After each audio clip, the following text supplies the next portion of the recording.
የትራምፕ አዲስ የቀይ ባህር ስትራቴጂ አልሲሲን ያስቆጣ ሆኗል። አልሲሲ ገሸሽ የተደረገበት ነው የተባለው አዲሱ ዋሽንግተን ፖሊሲ ስትራቴጂ 4 ኪሎን አስፈንድቋል። ትራምፕ ከሰሞኑ ጠቅላይ ሚኒስትር አብይን ማሞጋገስ ጀምረዋል። አልሲሲ በስዊዝ ቦይና በጸረ ሽብር ላይ ያሳዩት ግትር አቋም ነጩ ቤተ መንግስትን አስኮርፏል።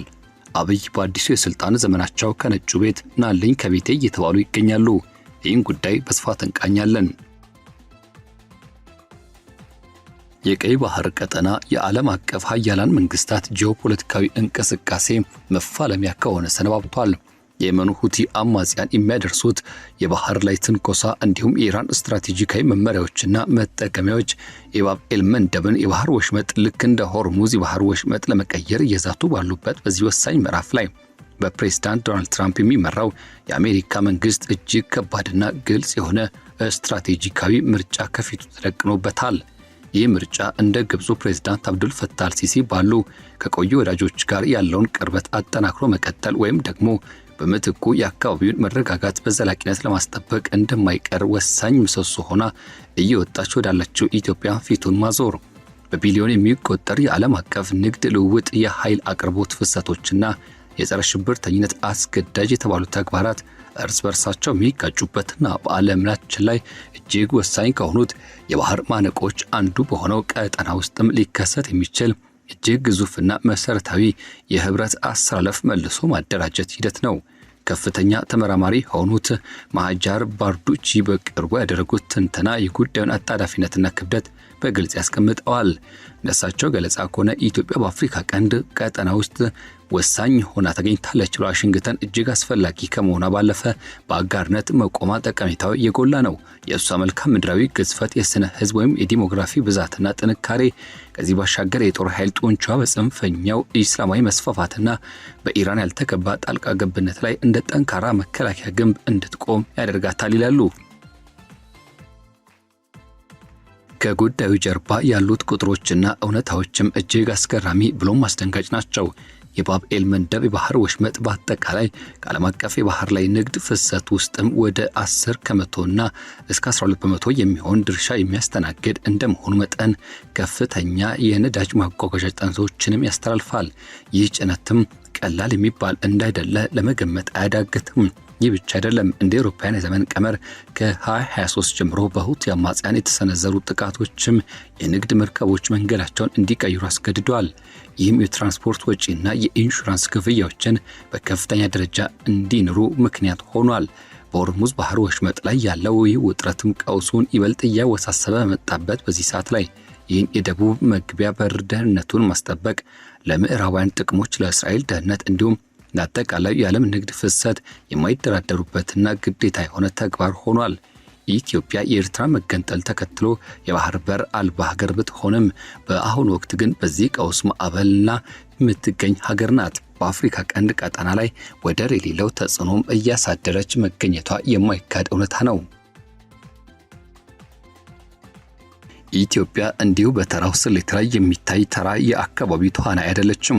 ከ120 ሚሊዮን የሚልቅ የህዝብ ቁጥር ያላት በመሆኗ በይዞታ ስፋትም ሆነ ባላት ታላቅ ምኞት ጎረቤቶቿን ሁሉ በእጅጉ ትልቃለች። ምንም እንኳን የተለያዩ ከባድ ፈተናዎች ቢደቀኑባትም አሁንም ድረስ በአህጉሪቱ ላይ ፈጣን እድገት ከሚያስመዘግቡ አንዱ መሆኗ ለውጭ ኢንቨስትመንት መዋለ ንዋይ ፍሰት እንደ ማግኔት እንድትስብ ያደርጋታል። በወርሃ ሰኔ በተካሄደው ምርጫ ላይ የብልጽግና ፓርቲ በመምራት ከ438 በላይ ወንበሮችን በማሸነፍ ስልጣኑን የተቆናጠጠበት ሂደትም ጠቅላይ ሚኒስትር አብይ አህመድን ወደፊት ያመጣቸዋል።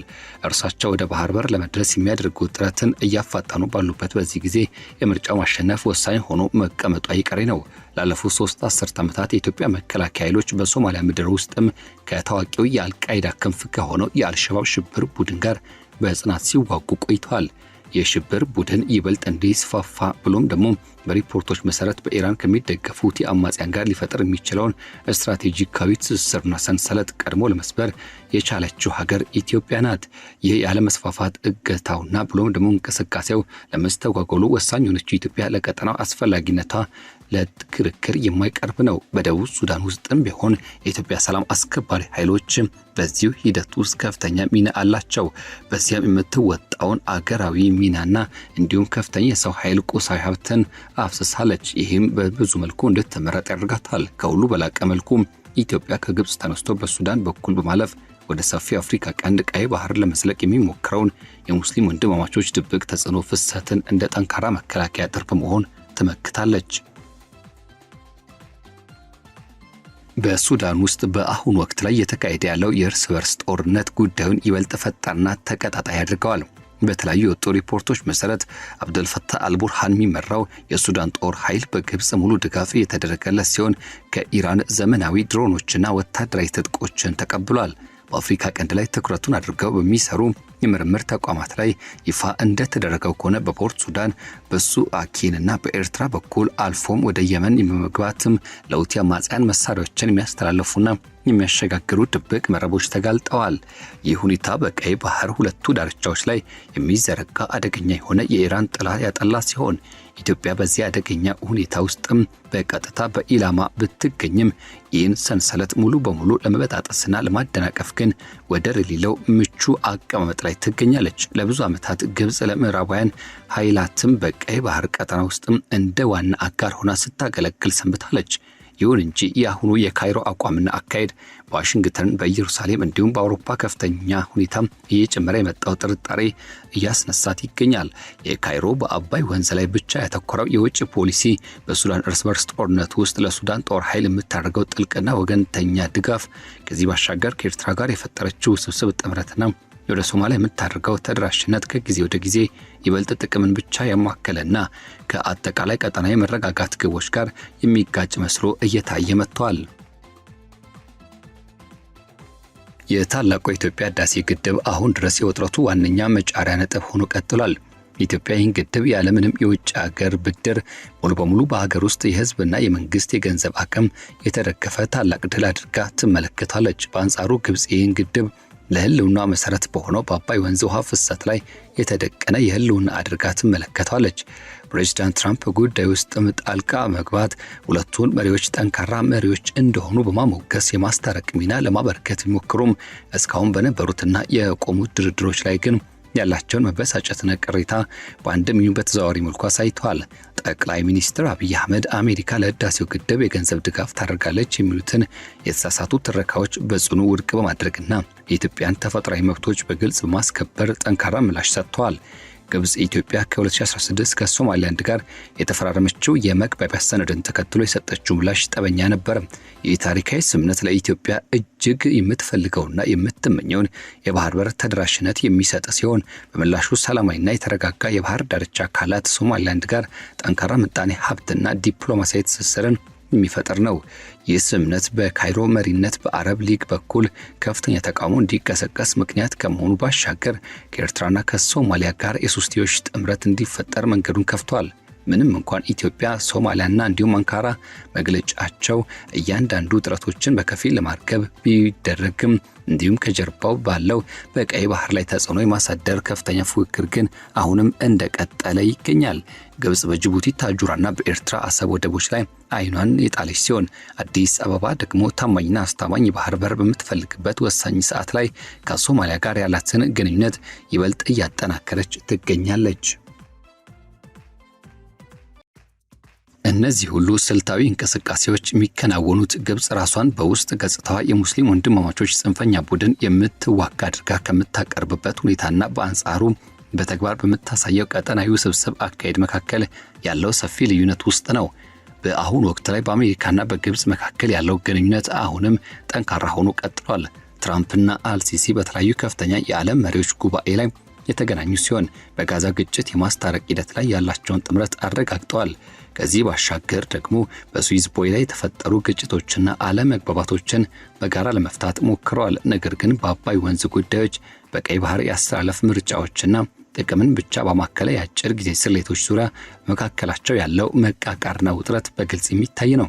የትራምፕ ጥቅምን መሰረት ያደረገው የአመራር ዘይቤ በስዊዝ ቦይ ማለፊያዎች ላይ ግልጽ የሆኑ ጥያቄዎችንና ብሎም ፍላጎቶች ማቅረብን ያካተተ ሲሆን የእሳቸው የማስታረቅ ጥረቶችም የካይሮን ስጋቶች ከኢትዮጵያ ነባራዊና መሬት ላይ ካሉ እውነታዎች ጋር ለማመጣጠን የሚጥሩ መሆናቸውን በግልጽ እየታየ የመጣ እውነታ ነው። በአሜሪካና በኢትዮጵያ መካከል ያለው ዲፕሎማሲያዊ ግንኙነት ከአንድ ክፍለ ዘመን በላይ ወደ ኋላ የሚዘልቅ ረዥም ታሪክ ያለው ከመሆኑ በላይ ከታሪካዊ ትስስርና ከደህንነት ትብብር የመነጨው የጥልቁ የእስራኤልና የኢትዮጵያ ግንኙነትም የዚህ ዘውግ ማሟያ አካል ተደርጎ እየታሰበና እየተቆጠረ ይገኛል። ምንም እንኳን የሀገር ውስጥ ስንጥቆችና መዋቅራዊ ቀውሶች በግልጽ የሚታዩ ቢሆንም የኢትዮጵያ ውጭ ፖሊሲ አቅጣጫ ግን አሁንም ማዕከሉን ወደ ውጭ በማድረግ ቀጠናዊ መረጋጋትን ማምጣት ላይ ያተኮረ ነው።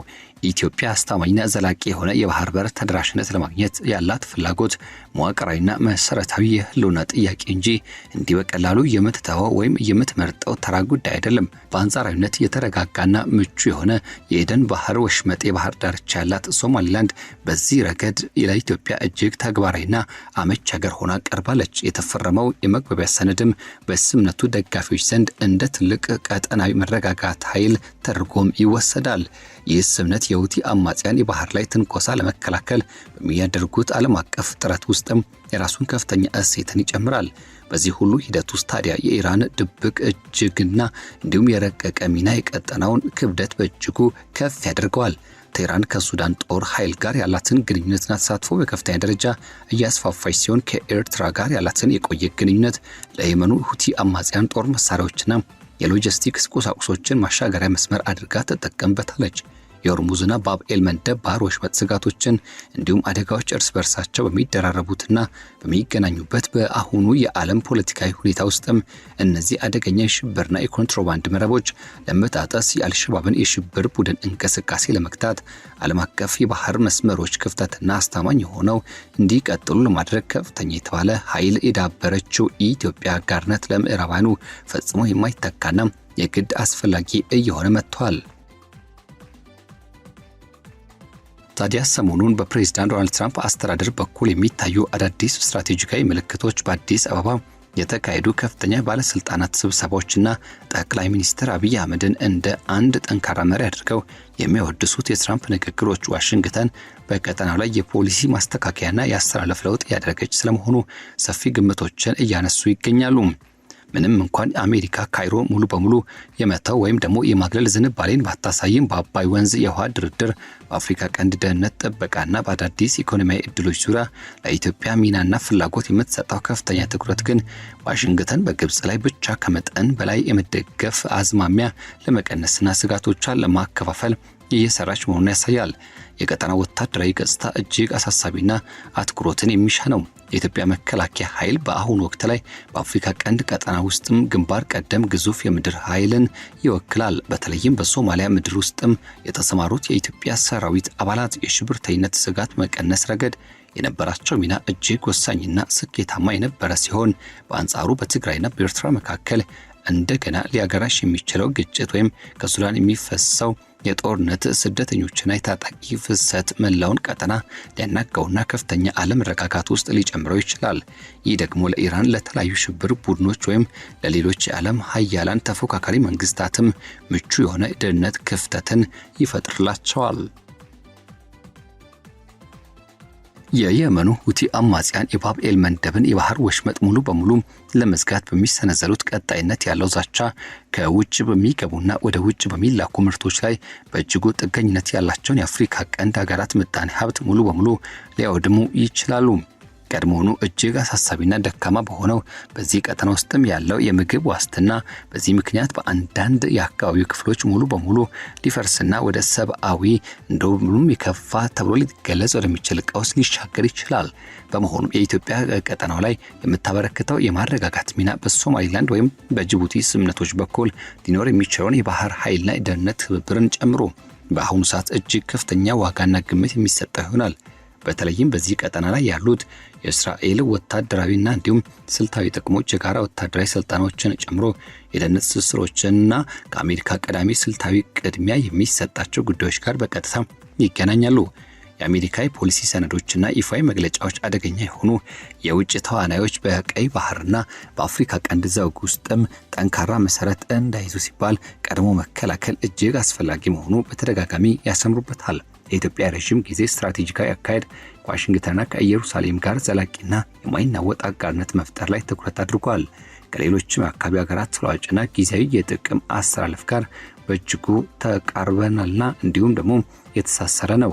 ይህ አይነቱ አስተማማኝ ደግሞ ጥቅምና ስምምነቶችን መሰረት ባደረገው በትራምፕ የዓለም እይታ ውስጥም እጅግ ከፍተኛ ዋጋ የሚሰጠው ስልታዊ ሀብት ተደርጎ ይቆጠራል።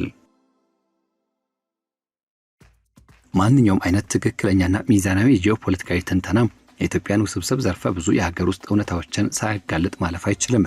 የትግራይ ጦርነት ያስቀመጣቸው ጠባሳዎች፣ ሰብአዊ ስብራቶች አሁን ድረስ በቀላሉ ያልሻሩ ሲሆኑ ከዚህ ባሻገር በአሁኑ ወቅት ላይ ያለ ሰላም ቢሆን እጅግ ደካማና በማንኛውም ጊዜ እንደገና ሊያገራሽ የሚችልበት ስጋት ላይ ተንጠልጥሏል። ያለ ሰላም ደግሞ ሁሉም ነገር አይታሰብም። ጊዜ እንደገና ሊያገራሽ የሚችልበት ስጋትም ያለበት ነው። በአማራና በኦሮሚያ ክልሎች ውስጥም ያሉ የትጥቅ ትግሎች፣ መጠነ ሰፊ የህዝብ መፈናቀል ቀውሶችና በግጭት ቀጠናዎች ውስጥም የተከሰቱ የምርጫ መስተጓጉሎች የብልጽግና ፓርቲ ባካሄደው ምርጫ ከፍተኛና አብላጫ ድምፅን አግኝቶ ካሸነፈ በኋላ እንኳን ሳይቀር የሀገሪቱ ውስጣዊ ገጽታ አሁንም ድረስ በጥርጣሬ ስር እንዲወድቅ ያደረጉ ክስተቶች አልታጡም። የባህረ ሰላጤው ሀገራት ቱርክ፣ ሩሲያና ቻይና በአፍሪካ ቀንድ ቀጠና ውስጥም የወደብ ግንባታዎችን፣ ወታደራዊ መሰረቶችና ግዙፍ መዋለ ንዋይ ፈሰሶችን ጨምሮ የራሳቸውን የጥቅም ስራዎችን በስፋት ያከናወኑ ነው። የግብጽ በቀይ ባህር ቀጠና ውስጥም የምታደርገው ተሳትፎ በተለይም በአሰብና በታጁራ ወደቦች ላይ ልታደርገው የምታስበው ድብቅ የኃይል ስሌት የዚህ ሰፊ ክርክርና እንዲሁም ደግሞ የመፎካከሪያ ውስብስብ ገጽታ አካል ነው። ኢትዮጵያ ወደ ሶማሊላንድ ያደረገችው ዲፕሎማሲያዊና የኢኮኖሚ ተደራሽነት ጥረትም በግብጽና በጎረቤቶቿ በኩል እየተካሄደ ያለውን ስልታዊ የመክበብ አካሄዶች ሙሉ በሙሉ የሚያከሽፍ ከመሆኑ በላይ ለሁለቱ ወገኖችም የጋራ ጥቅምን የሚያስገኝ ሆኖ ይቀመጣል። የፕሬዝዳንት ዶናልድ ትራምፕ ወደ ስልጣን መመለስ በቀጠናው ፖለቲካ ውስጥም አዲስ ጥቅምና ብቻ እንዲሁም ሌሎች ተያያዥ ሂደቶችን ያማከለ አይደለም፣ ጉልበት እንዲፈጥርም ታስቧል። አሜሪካ በአባይ ወንዝ ውሃ ስምምነት ላይ የምታቀርበው የማስታረቅ ጥያቄ ለግብጽ አልሲሲ የሚሰጠውን ሙገሳ ከጠቅላይ ሚኒስትር አብይ አህመድ ጠንካራ መሪነት እውቅና ጋር በጥንቃቄ ያመጣጥናል። በስዊዝ ቦይ ላይ ያሉት አለመግባባቶች እንዲሁም የጋዛ ግጭቶች ከአፍሪካ ቀንድ ጋር ያለው ስልታዊ ትስስር የቆዩትን ዲፕሎማሲያዊ ጥምረቶችና እንዲሁም ሂደቶችን በእጅጉ የፈተናቸው ነው። በዚህ አይነት ተለዋጭ ሁኔታ ውስጥም የኢትዮጵያ ዲፕሎማሲያዊና ስልታዊ ደረጃ ከፍ ማድረግ ከትራምፕ አሜሪካ ጥቅደም መርሆች ጋር በቀጥታ ይጣጣማል። ይሄ ደግሞ የባህር ላይ ትራንስፖርት ደህንነት በአስተማማኝ ሁኔታ ማስጠበቅን ጨምሮ በኢራንና የጽንፈኛ ኢስላማዊ ቡድኖች ስጋት መመከትን፣ አዳዲስ የገበያ ዕድሎችን መክፈትና እንደ አረብ ሊግ ያሉ ፖለቲካ ውስጥም ጥልፍልፍ የሌለባትን በህዝብ ብዛት ግዙፍና ታላቅ የተባለ ምኞት ያላትን ሀገር እንደ አንድ ጠንካራ አጋር መጠቀምን ያካታል ተብሎ በስፋት የተነገረ ይገኛል። ይሁን እንጂ ሂደቱ የራሱ የሆነ በርካታ ከፍተኛ ስጋቶችና አደጋዎች ተደቅነውበታል።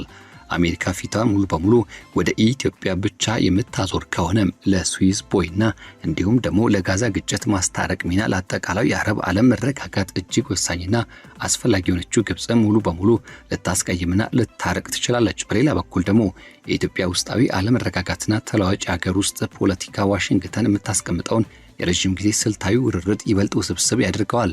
የሶማሊላንድን ሉዓላዊነትና ዓለም አቀፋዊ ደረጃም ቢሆን አሁንም ድረስ ለሶማሊያ ፌዴራል መንግስት ባለስልጣናት እጅግ አደገኛ እንዲሁም ፈንጂ የመላበት ዲፕሎማሲያዊ መስክ ሆኖ ይቀመጣል።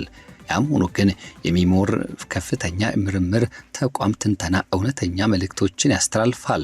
ኢትዮጵያ ለአሜሪካ ስልታዊ የህልውና አስፈላጊነት እንጂ እንዲሁም በጊዜያዊ ምቾት የሚመረጥ ተራ አጋር አይደለችም። የምታደርጋቸው ማንኛቸውም አይነት ስልታዊ እርምጃዎችና እንዲሁም ውሳኔዎች በመላው ቀይ ባህር፣ በአፍሪካ ቀንድና መካከለኛው ምስራቅ ቀጠና ላይ ከፍተኛ የሆነ የፖለቲካ ማዕበልን የመፍጠር አቅም አላቸው። የዓለም ሀያላን መንግስታት ቀጥተኛ ፉክክርና የውክልና ጦርነቶች ፕሮክሲ ዋርስ በስፋት በነገሱበት በዚህ አዲስ ዘመን ውስጥም የአዲስ አበባን ማዕከላዊነትና ወሳኝ የኃይል ሚና ችላ ማለት ወይም ዋጋ ማሳነስ እጅግ አስከፊና ከባድ ወደሆነ ቀጠናዊ አደጋ የሚያመራ መንገድ መሆኑ እሙን ነው።